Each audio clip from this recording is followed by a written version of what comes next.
Kyle Lowry comes alive in games 3 and 4 to take back this series for the Toronto Raptors back at 2-2. Now, all of a sudden, are the Raptors the favorite to move on to the Eastern Conference Finals? Let's get into it. Welcome to Amateur Hour Sports, and Raptors fans, rejoice. We are back in the series 2-2, and for the first time in this entire series, I feel like we outplayed the Boston Celtics in the game. Even in game 3, even in game 2, I didn't feel like the Raptors were keeping up with the tempo set by the Boston Celtics. But in game 4, the complete opposite. From start to finish, the Raptors were controlling the game. And it's because Kyle Lowry set the tone early in both games. 11 points in the first quarter of each of game 3 and 4. And it sets the tone for the rest of the game. He puts up 31 points in game 3. He puts up 22 points in game 4. He has taken over the series for the Raptors. I said in my other videos that they need one guy to step up and be that guy who takes control. And it turns out it's Kyle Lowry yet again. So many times he has dug us out of a hole, and he's continuing to do it. Now we're at 2-2. Pascal Siakam had a much better game, still not shooting the ball particularly well, especially from 3, but in the second half, he really started to clean up his game, and he was starting to thrive. We'll see if that is the first of many better performances for Spicy P, but Kyle Lowry and Fred VanVleet have started to come alive, especially Lowry.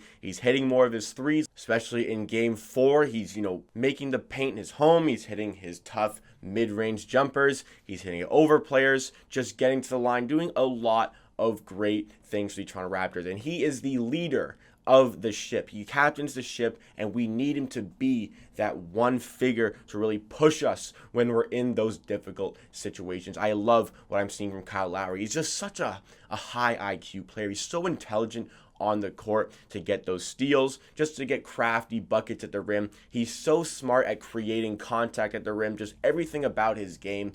He's such an intelligent player to have on the court. That's exactly the guy you need to really switch the outcome of different games in the NBA. I'm so happy we have a guy like Kyle Lowry on our team. The difference in this game, the Raptors did play good defense, but the difference is the Celtics did not shoot the ball well at all. They were 7 for 35 from 3, an absolutely abysmal shooting percentage. A lot of that is on Jaylen Brown, but Kemba Walker, Jason Tatum, and Marcus Smart were also 1 for 6 from the three-point line. So a lot of the Celtics guys were not shooting the ball well. And the Raptors, sure, they caused some of it, but a lot of it was open looks. I'll be fair to the Boston Celtics as well. But the Raptors did do a great job constantly switching their defensive approach to unsettle the Celtics. And the Raptors were pretty comfy in the second half. They just took over in the third quarter, took that lead, and never gave it up. When they needed the big buckets, they got it. That's the difference between games 1 and 2. There wasn't that one guy who would go out there and get the bucket. But since there's a lot of guys contributing now, like what a game from Serge Ibaka off the bench. Coming off a 2-point display in game 3, comes absolutely alive for 18 points, and a very efficient 18 points at that in game 4. It was great to see the way the Raptors were playing over the course of game 4. I think there were at times Nick Nurse was out coaching Brad Stevens. I really don't understand. There was a period when the Raptors took over in the third quarter. Brad Stevens decided to go with no big. It was basically Grant Williams playing the 5. And in those moments when he went really small, Serge Ibaka was really starting to dominate the paint in those situations. And in the end, I really felt like the Raptors took over proceedings in moments like that. And it's a very unlike Brad Stevens to get, a coaching decision wrong, but that was one of them. Nick Nurse did a great job of constantly switching up the defensive approach for the Raptors. Different zone layouts, maybe go man-to-man, always switching on each possession, which makes it so hard for the Celtics to run a comfortable offense because they're constantly having to worry about what the defensive setup is, how they're going to combat it. You can't just comfortably take the ball up the court without, having to analyze the Raptors defense, how you're going to combat that, how you're going to go at them differently, what's going to work this time. There wasn't that go-to thing for the Celtics in Game 4, like the other 3 games. Sure, a lot of that is on the Raptors, but a lot of that is also on the Celtics for not hitting their shots. The Raptors finally have a very efficient night from three. It is exactly what they needed. And if it wasn't for Pascal Siakam hucking up shot after shot after shot in the first half, it would have looked even better. As far as Pascal Siakam goes, when he was getting in the paint, he was getting buckets. 8 for 10 from the field when he wasn't shooting from three. 10 for 23 overall, which puts him at 2 for 13 from three. When he gets frustrated, he just tries to force the shot to go in. When you're frustrated, when you're not playing well, you got to let the game come to you. I keep saying this about him. You got to let the game come to you, but he tries to force proceedings, try to force the shot, and it doesn't fall down. He's not a guy that should be shooting a ton of threes. If you can, go ahead. He can shoot threes. He's capable of doing so. He showed in the regular season. But you need to go into the paint and mix it up. And in the second half, when he started to do that, he was getting to the rack, getting those tough layups that we know he can always hit, especially that he has smaller guys like Marcus Smart and Jaylen Brown defending him in the paint. He's got to take advantage of those mismatches, get to the rim, and when he gets to the rim, he's got to start finishing more. And he did exactly that in the second half of that game 4. He still wasn't shooting tremendously. He was a bit better from three in the second half, but the first half was ugly. And he's lucky that guys like Kyle Lowry were taking advantage of the situation. So was Serge Ibaka, really setting the tone for the rest of the game for the Toronto Raptors. So what does this mean going forward in the series? Well, now all of a sudden it's a best of 3 series. I've been saying that the games seem like they're going to be 50-50 from here, and it could be the same scenario there. But the Raptors, at this point in this series, at 2-2, having won 2 games in a row, you're probably looking at the Raptors as favorites again all of a sudden. They have the momentum. It might be slight favorites, but it's 2-2. The Celtics go out and win Game 5, and all of a sudden the Raptors are in a hole again. The train does not stop rolling at this point. The Raptors need to continue and push on and get into the next game strong. Take what you had in Game 4 and bring it into Game 5 so that you can continue pushing onward.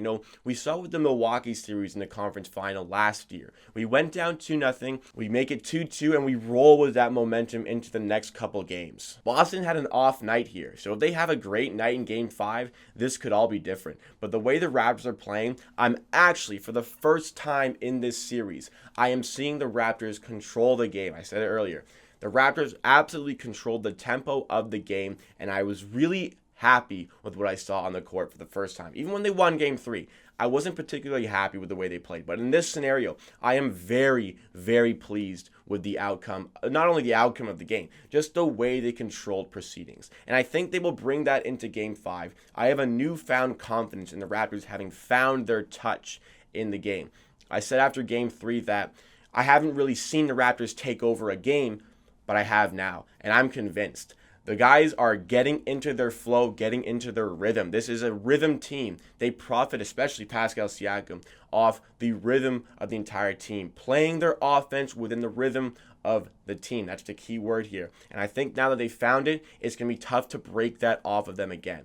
Obviously, Celtics are a great team, can easily win Game 5, but I give the slight edge to the Raptors to come out of this series now. With the momentum, with it seeming like they have found out how they can beat this Boston Celtics team, and they're going to take this into Game 5 and onwards. With Milwaukee down 3-0, this is a big series for either of these two teams. I would wager that whoever comes out of the Boston-Toronto series is going to beat Miami. I get Miami haven't lost a game yet, but I would much rather play Miami than play Milwaukee. Surely, anybody would think that. Even the way Miami are playing.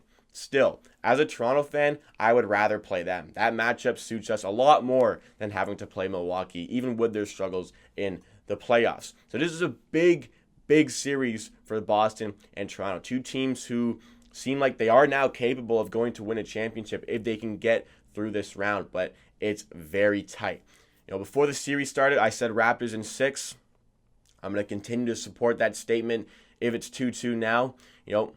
I think they can do 2 games in a row. It could go to 7, but I always knew this was going to be a tight series that could be swayed either way with a player showing up and with perimeter shooting. And when the Raptors had perimeter shooting in Game 4 and the Celtics didn't, that's when the Raptors took advantage. And that's going to be the key for the next 3 2 games of this series if either team wants to push on and really win this series. So that's all I have to say. Still a wide open series. I'm giving the slight edge to the Raptors based on momentum. So how do you guys think this is going to play out? Do you guys think the Raptors are going to lock this up in 6, 7? Or do you think the Celtics bounce back from this one and take on the next game? They are going to be very hungry coming into game 5. I'm in the mindset, I'm liking the Raptors' chances all of a sudden. I am very confident in the way they've been playing now. But thank you so much for watching. If you are new to the channel, please like the video if you like, and subscribe to Amateur Sports for more content just like this. As well, hit that notification bell because we post 4 times a week, usually Monday, Wednesday, Friday, and Saturday. A video coming out on Sunday instead of Saturday because I decided I wanted to do a video the day after game 4. So you'll get back to your usual content. We'll get another video tomorrow. We'll actually get a video tomorrow.